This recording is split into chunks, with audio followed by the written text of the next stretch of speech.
everybody, welcome to Drive Thru Review 564. Today we're going to take a look at Blood Bowl. Now this is a brand new release. I think you would call this 4th or 5th edition, I'm not exactly sure, of Blood Bowl. It came out, so many years ago, and I actually did a review of kind of what was called the living rule book then, I think with 3rd edition components. Don't go watch the review, even though I will put a link to it. It's an old review, so the quality's not the best.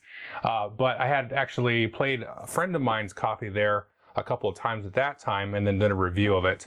And now they have re-released it, and the rules are pretty much the same. So I won't get too much into the rules. I'll give kind of a general overview if you've not heard of the game. The rules are actually relatively straightforward and simple. And then I'll talk a little bit about sort of the ways that you can play the game, because there's like leagues and all these different things that you can do with it. But the components and everything, as you'll be able to see here, have been severely upgraded from at least the version that I had played however long ago. So let's jump in and take a look at it, and then I will tell you my thoughts. Okay, so if you're not familiar with Blood Bowl, it's sort of a cross between American football and rugby. Some of the rules remind me of NFL football, and other rules remind me of rugby, especially the turnover rule. Here I've got the two teams that come in the game. You've got the human side, the Reichland Raiders, and these fellows here are in blue. And then in the green here we have the gouged eye orcs. All the models there are in green, and so it's nice that they color code them. You've also got here on the side some of the Skaven players here. Now these are separate. But they are separate packed. You can get these. And all of the models, I will say, are very, very nice. None of these are actually glued together. Here you can see we've got a human thrower. And let's just take a look. Let's see, here we have a black orc, a butcher here. And so all of these are 3-piece models, and they're very much a push fit. Now I will actually eventually glue these and paint them and so on. The teams in the base game, as well as the Skavens here, also come with this decal sheet, and so you can like put this on the bases to remind you, what position they are, if they're a special type of unit. And then you've got also numbers and different symbols and things that you can adhere to them. Now each team here comes with 12 players. You won't ever use more than 11 on a side. And the way that you set up your game before kickoff is you have these flanking zones, one on each side of the field. You can never have more than 2 of your characters in that side, and then you need at least 3 right up against the middle scrimmage line here in the middle section. Then you can basically set it up however you want there. Now each side is also going to come with a set of kind of their own components. So you can have custom dice here. These are the human dice, for example. And everybody's going to get the same set of dice that you can roll in the game. You'll get these different tokens that you can see here, and these will be used to keep track of things on each player's dugout. So I just have an example of dugout over there, which I'll show you in just a minute there. And then you also have a number of these little footballs. And so these have cool little pegs. You can kind of see that there. And you can actually stick these into the bases there. And so if you do paint and bases, you want to leave room around that, so you can actually stick those in there. And it's just to signify that they're carrying the ball for a short period. Now what's going to happen first is you're going to do the kickoff. For argument's sake, let's say the human team won. They're going to go ahead and just pick a square on the opponent's side there, and they say, I'm going to kick it, over here or something. And then from there, you're going to scatter it. So you've got 2 templates here. We've got this 8-sided scatter template there, and then we also have another one here, which is 6-sided. So 1 or 2, it'll go this way, 3, 4, 5, 6. So you're going to roll the dice there to sort of indicate where things are going to scatter. And this is going to come up several times in the game. You might actually, have the crowd throw it in, and it's going to scatter a certain amount. Or somebody might fumble the ball or drop a pass, and then it's going to scatter from there. And you'll use these templates and dice to determine where it kind of randomly bounces. Now after the kicking team has kicked off, then the receiving team will get to take their actions on their turn, and it's going to just go back and forth until one team scores. And obviously you score by running the ball into the other opponent's end zone, and then you'll mark it. We'll reset up for another kickoff, and then we'll go from there. So let's talk about how a turn actually works. So here you can see the orc dugout, and I should say this is double-sided, as well as the pitch here is actually double-sided, so you can kind of play in an orc home area or a human home area and so on. Now up here we have the score track here, so whenever you score a touchdown, then you get to mark that up. Again, whoever has the most touchdowns after 2 halves of play is going to be the winner. And then in here we have sort of like the dugout here. Now this is the injured box, and I just put the extra orc player there. it is possible to get your figures injured or maybe temporarily KO'd, and then they can come back onto the pitch eventually. And then down here we have the turn track as well as the reroll track. Now, depending on how you're playing the game, you'll get a certain number of rerolls. And there's going to be a lot of dice rolling in the game, and there's going to be opportunity to maybe reroll a very crucial roll that went against you. So you can spend those as you go along. Now, there's also possible to sort of like level up your characters and even have them permanently killed. If you're playing like in a league or playing over multiple games, some characters will get new special abilities and so on. And some of them can even have their own reroll ability, so you don't have to spend a team reroll.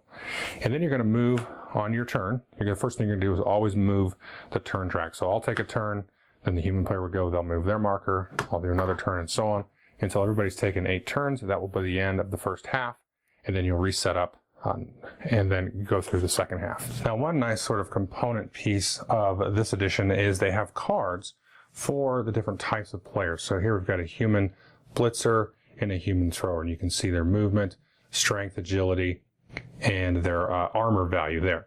Now there's also, see, of course, there are cards for the orcs as well. You can see the special skills that they have, which will come into play when you have different kind of encounters and rolls. And then you also, in this edition, gives you some cards and stats for some star players. You can see these have a cost here for 290,000 gold pieces. So I'll explain how you spend those a little bit later, but you can see these have like a lot of different skills, and these are very expensive sort of players. Or, you know, they're star players that have very special skills that you can use. Now, the first thing obviously you can do is move, and you can move up to the movement value, you can move diagonal and so on.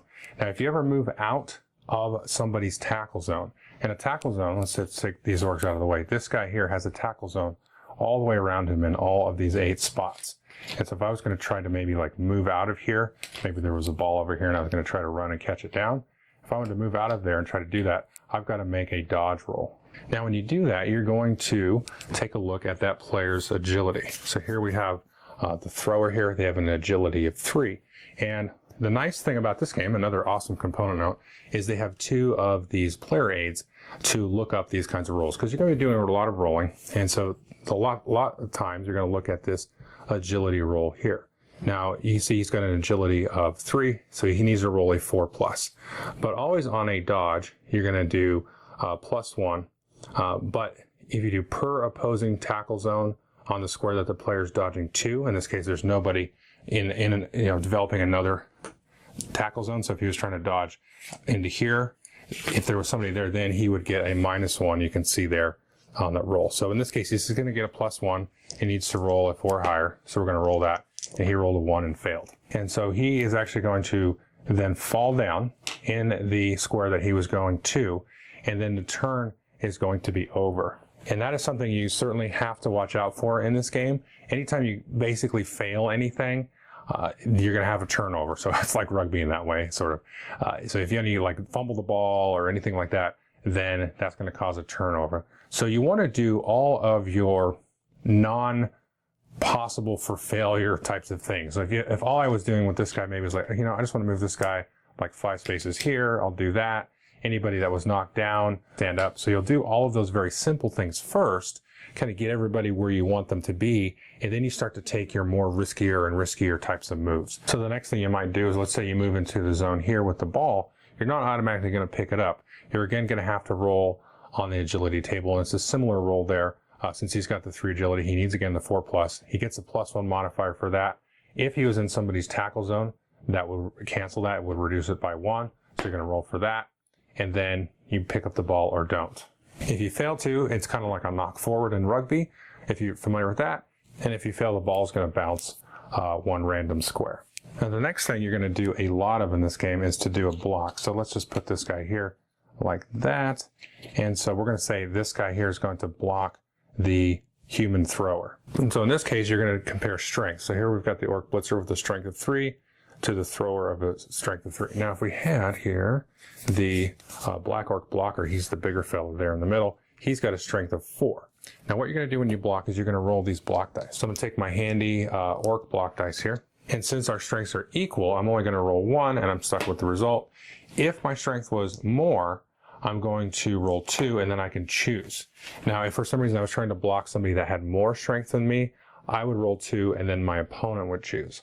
However, let's say I had this guy here, like that. So he can actually assist the blocker there because he is in that same tackle zone and there is not another opponent in the tackle zone there. So let's say these two were here, he would actually add +1 strength. So in this case, since the strengths are equal, he gets +1, so then I could still roll the 2.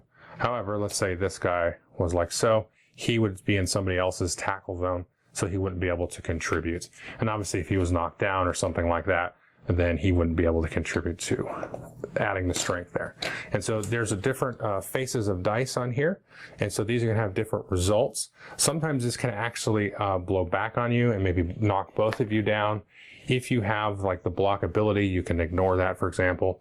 You might get a push here, which just pushes somebody, or you would typically like push them and knock them back, and you can push them in any direction you wish.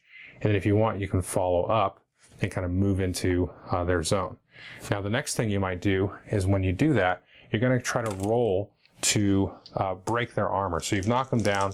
You're going to take a look at the armor value, which I think is 8 for this guy.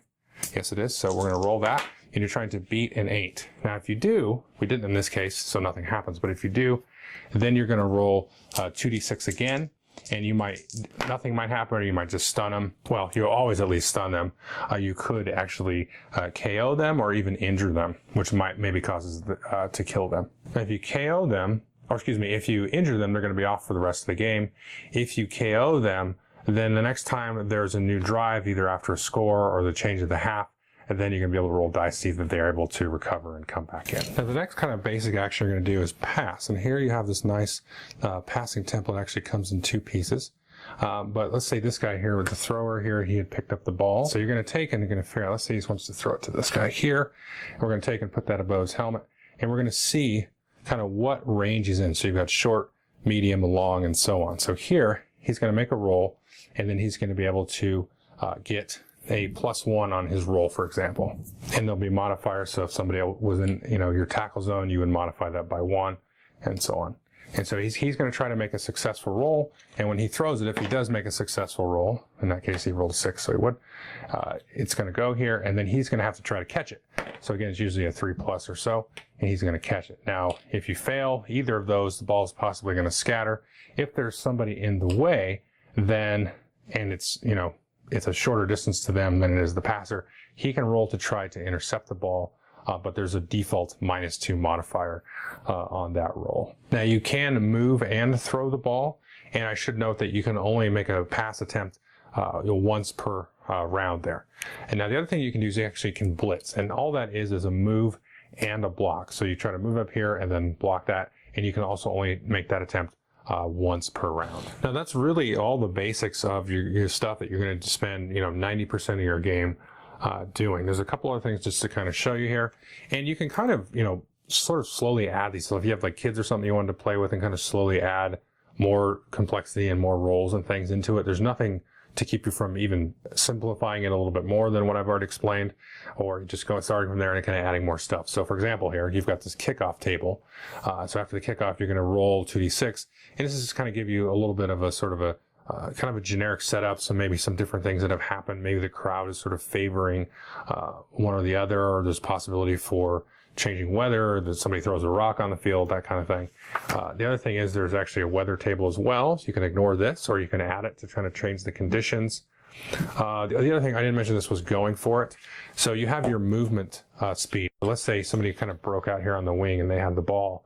If you want to try to spend movement beyond their initial movement speed, you can then make an ability to move a spot and then try to roll, and then if you roll a 1, then you'll fall down, and again, your turn will be over, but you can keep attempting that, trying not to roll a 1. It's kind of a way to sort of just break away and make a beeline for the touchdown. Now, one thing that's new from the edition, at least that I had played before, are these event cards. You got the random events here and the miscellaneous mayhem events. And depending on how you're playing the game with leagues or whatnot, you'll get a certain number of these to start the game. And you can just kind of play these based on the timing and then the effects. So there's kind of random little tidbits and spice that you can add to your game there. And there are all also a description here of it's kind of the basic skills that can come in the game that you can start off with. And then as we move through here, there's a lot of fluff and sort of the history of Blood Bowl in this universe. And finally, as we get to the back here, let's take a look. It talks a lot about the star players and some of the money you can spend. It also has a nice little assembly guide back here, as well as what they call some paint splatters. So if you're looking to paint these, and I would recommend it because it does kind of personalize the guys and you can have the numbers and stuff on there. It gives you a nice step-by-step guide to paint all of this stuff. As well as I should mention, like on Warhammer TV on their YouTube channel, they have videos on these.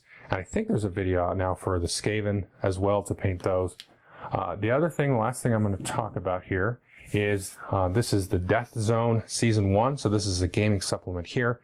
Now this, I would say, definitely get it if you're thinking about making a league or something with your friends. This has rules here for the Skaven. So if you do get the Skaven team, you definitely want to get this anyway, in terms of purchasing, the gold costs and all that. And then it also has some other teams. So there's Nurgle teams here. You can see that. I know there's for sure going to be a dwarf team. Here's, you can see the stats and stuff for the dwarves. So I know that for sure is coming out, but you can see there's some different elf teams, the dark elves, and so on. Now there also is, of course, here the league rules here, and there's some other sort of more advanced rules and things, and talk about what happens when you get a casualty on a game, whether they're dead or maybe they have some kind of injury or something, they have to miss the next game. Let's see, what else do we got here? It gives you a breakdown of some of the differences in terms of how to play a league match versus sort of an exhibition match. And then also, let's see here, there's also some new skills. So there's a bunch of new skills here that you can get and add add to your players and so on. And there are also rules for kind of setting up sort of well, it's called exhibition here, but it gives you a certain amount of gold and things to buy certain amounts of players. And so you can just sort of kind of play around with that whole aspect of creating and building your team. You can build or add assistant coaches, apothecaries, which can heal your players. You will purchase your number of rerolls when you do a league player exhibition style game. You also will purchase fans, and that's going to help you with different, things during the game. And there's just a whole wealth of things in here. And I would actually highly recommend that you get this. There's also a little bit of fluff and stuff added here, and just the tables for the breakdown. Now they're also available online as legendary teams that you can pull down from their website, and there is an FAQ. There's rules for a winter board. There's actually a winter board that you can buy. It's a double-sided board as well. But if you had some of the older models and some of the teams that it looks like they're not going to feature sort of officially, they do have sort of the point values and things if you were going to play like the Lizard Men and different things like that from the older editions of Blood Bowl. You could still use your figures and stuff in that, because the size of the figure itself doesn't really matter because it's all square to square based. Okay, so that is Blood Bowl. What do I think of it? Well, my thoughts haven't changed too drastically from when it was released however many years ago, or at least whenever I played it.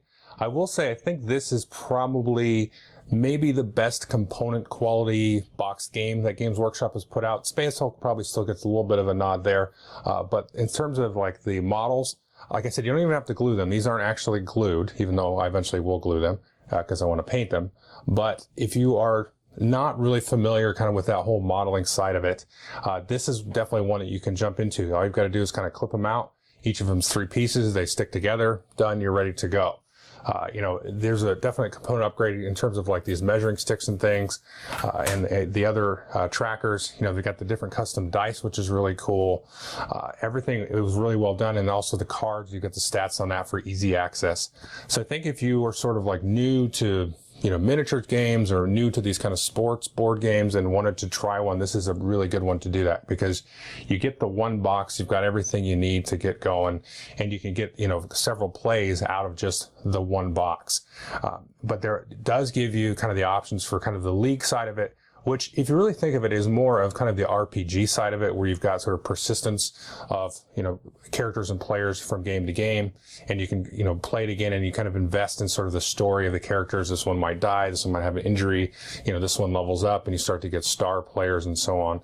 And so you have that sort of course of those multiple games that you can really invest to. So I really kind of liken it to some of those sort of competitive campaign style games like a Frostgrave or a Mordheim or something, but just with more of the football or rugby type of theme.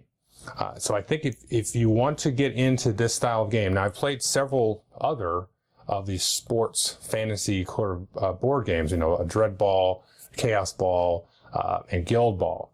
Now, for my money, there's probably two that you can pick from, and that would be Guild Ball and this one. I do really like Dread Ball too, but I think the top tier games are Guild Ball and Blood Bowl. Now, I think they each kind of have something going for them. I tend to kind of like the gameplay mechanics more for Guild Ball. Now, the thing to know about that, there is measuring involved. It's a little bit more like your standard tabletop miniatures game. So it's probably not quite as accessible as this game. Whereas this one, you know, mechanics are a little bit outdated, I guess you could say. There's a lot of dice rolling, a lot of failures, and you can have very, very quick turns if you're very unlucky. But I think that really kind of lends itself towards the universe and the theme, and kind of the Games Workshop sort of flavor with that whole like kind of push your luck mechanism, where a lot of the mechanics and sort of the theme emerges out of that sort of vibe with a lot of their games. So I think it's kind of good that they stuck with that to kind of keep that that feeling there, because you're always kind of on the edge. Everything always kind of feels like a gamble, and that's really, I think, a good selling point of this game. You're going to have a lot of drama because of that, and I think that's good. The other thing, and I think, so maybe mechanics I would give sort of the favor to Guild Ball. Now, in terms of components and presentation, got to give it to Blood Bowl, because you get the all-in-one box here, where Guild Ball you kind of piece it together, and they're metal models and stuff like that. But I think they're coming out with some box set or something really soon. I haven't seen it yet, but this, you get everything in the one box. You know you're going to get certain teams are going to give you everything that you need in the teams as they come along, and there's definitely at least the Dwarves and of course the Skaven. So you're going to get that, and you're also kind of get that more general support. Like I showed, they have the painting guides in the back of the book. They've got their YouTube channel. They've got their community website now, which they've just put up. So there's going to be a lot of sort of articles and flavor and fluff and, you know, more painting guides and more sort of things that the community itself is going to share. That information is going to be a lot better disseminated. You know, Games Workshop gets sort of a bad rap, especially in the board game world, maybe deservedly so to a certain extent, but within the last year, they've really sort of tacked and shifted gears. They're a lot more engaged with the community. Their Facebook page is really active. They've got the community website. So you're going to get sort of that extra level of general support, which I think is worth noting with a game like this, because, like you said, if you're going to play the league play, you're going to play extended over possibly a couple of years, I think this one is going to get that kind of extra level of support so that you know you can get kind of the resources that you want out of it. And I think you can't oversell that with this style of game. So I definitely recommend this, especially if folks are new to this. It really, to me, it honestly feels more like rugby than NFL football because of kind of the way turnovers work. And, you know, I know you can't throw the ball forward in rugby, but maybe you can sort of count those as sort of the little drop kicks that they like to do. But it definitely, at the end of the day, kind of feels more like a rugby vibe, which I really like too, because I really enjoy that game as well. But I also really like the not the asymmetric abilities, but the asymmetry of the different sides. Like the orcs are a little bit more brooding and brutish. The humans are kind of the generic sort of jack of all trades type of players. The Skaven are very kind of wily, and they try to, you know, not be tackled. You know, they're very anti-strength in a lot of ways. And we'll see with the other ones coming out. And so a lot of the different skills and things that's kind of my last note I want to leave off on. As you start to kind of add those extra skills from the campaign and stuff, that really goes a long way to informing your decisions, doing something to mitigate the dice rolling, and getting, you know, these really kind of very humorous, sometimes special abilities. And that really adds to kind of collectively the flavor of your team. So definitely worth checking this one out. Thank you.